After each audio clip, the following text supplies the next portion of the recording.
Hello বন্ধুরা, আজকে চলে এসেছি সম্পূর্ণ একটা নতুন ভিডিও নিয়ে। ভিডিওটা পুরো দেখতে থাকো না টেনে। এই যে সকালবেলা গাছে সুন্দর ফুল ফুটেছে, আর এইদিকে এইগুলো মাঠে গাছগুলো হয়েছে, জল হওয়ার কারণে গাছগুলোতে সুন্দর ফুল ফুটেছে, দেখতে ভালো লাগছে।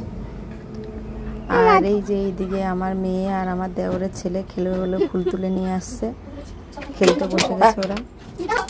দেখো ওরা পুজো করবে। ओम विष्णु गणेशाय नमः।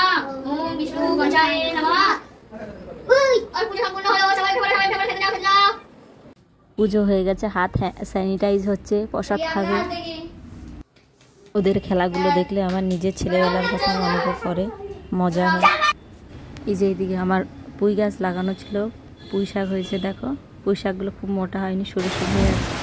আর এইদিকে টিপটা করে জোরে বৃষ্টি এসছে, হয়েছিল ধীরে ধীরে বৃষ্টি পড়ছে, দেখতে খুব সুন্দর লাগছে। এখন সাদা হয়ে গেছে, বেশ ভালো লাগছে বৃষ্টিটা। দেখো গাছের শাড়িতে খুব সুন্দর লাগছে, মজা হচ্ছে। বৃষ্টি হয় না বলতে এখন ভালোই বৃষ্টি হচ্ছে। এই বৃষ্টিটা একটু কমে গেছে, আমি দাঁড়িয়ে দাঁড়িয়ে দেখছি এইগুলো।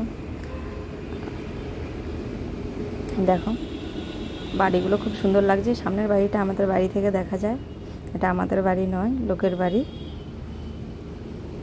আর এই যে এটা পেঁপে গাছ, ওই যে ছাতিম ফুলের গাছ, এইগুলো আমাদের বাড়ির গাছ।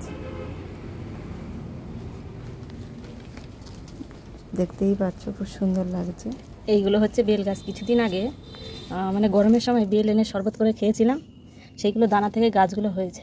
আর বেল গাছ আমাদের নেই, ছাদে অনেকগুলো এই যে ফলের ইয়ে আছে, এতেই লাগাবো, দেখি বেল গাছ হয় নাকি। কারণ সেখানে দানাগুলো ফেলেছিলাম, সেখানে হয়েছিল যেহেতু, এখানে কেন হবে না, দিতে তো ক্ষতি নেই। এখন হালকা হালকা বর্ষাও হচ্ছে, এর জন্য আমি এখানে লাগাবো, দেখি হয় নাকি। এখানে এই দেখো, এইগুলো নিশ্চয়ই দেখে চিনতে পারছো, এগুলো কি ফুল গাছ। আর এই দেখো এইগুলো হচ্ছে কলমি শাক গাছ। এখানেও ফুল গাছ হয়েছে, এখানেও ফুল গাছ, আর এইগুলোতে ঘাস হয়েছে। প্রচণ্ড গরমের কারণে আমি ফুল গাছ লাগাইনি, বর্ষা পড়ে গেছে। এবার আস্তে আস্তে এগুলো ঘাস পরিষ্কার করব, ঘাস পরিষ্কার করে দিয়ে ওই যে বেল গাছের চারাগুলো এনেছে, সেটাই বেল গাছের চারা লাগাবো। দেখেছো এগুলো হচ্ছে কলমি শাক গাছ, খুব সুন্দর হয়েছে।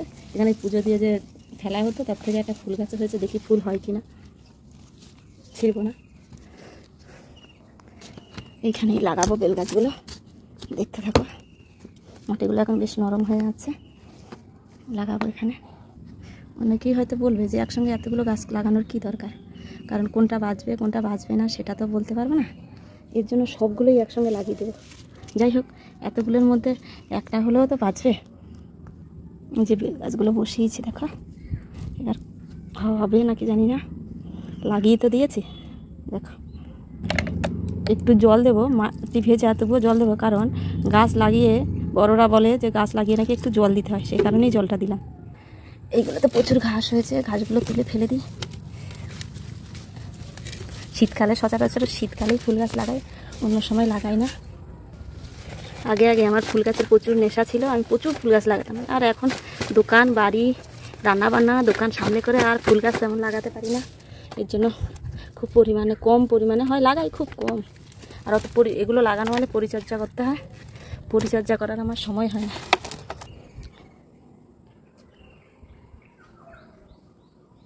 মানে ছাতিম ফুল নামে পরিচিত এই ফুলগুলো শীতকালে ফোটে।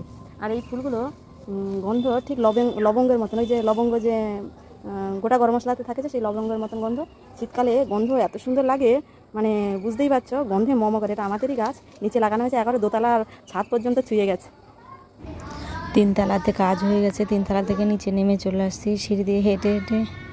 এই যে পেছনে দেখতে পাচ্ছ এগুলো দোতলার ঘর, এই নিচে চলে এসছি হাঁটতে হাঁটতে। দেখো এটাই দোতলা সিঁড়ির কাছে যে জানলাটা, সেই জানলাটা দেখা যাচ্ছে। একেবারে নিচে আমি চলে এসেছি,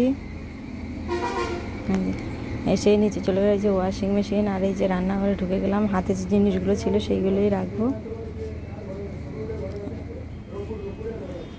আর এই যে আমাদের আবার দোতলায় চলে এসেছি, এটা আমাদের দোতলার ঘর। আসি না, খুব কম আসি তো, ওই জন্য চাবিটা সবসময় লাগানো থাকে। যখনই আসি তখনই চাবিটা খুলে তারপরে আসি। যে দোতলার রুমে থাকা হয় না, এই জামা কাপড়গুলো থাকে। আর এই যে আমার এটা দেখতে পাচ্ছ,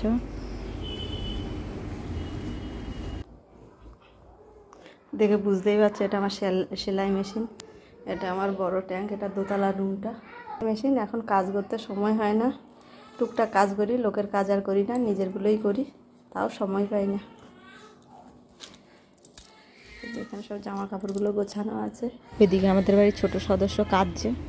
আর এই যে এখন বিকেলবেলার মুহূর্ত, আবার মেঘ হয়েছে, দেখতে খুব সুন্দর লাগছিল বলে আমি ক্যামেরা বন্দি করে নিয়েছি। আর কিছু কথা বলবো না। টাটা, সবাই ভালো থেকে সুস্থ থাকো।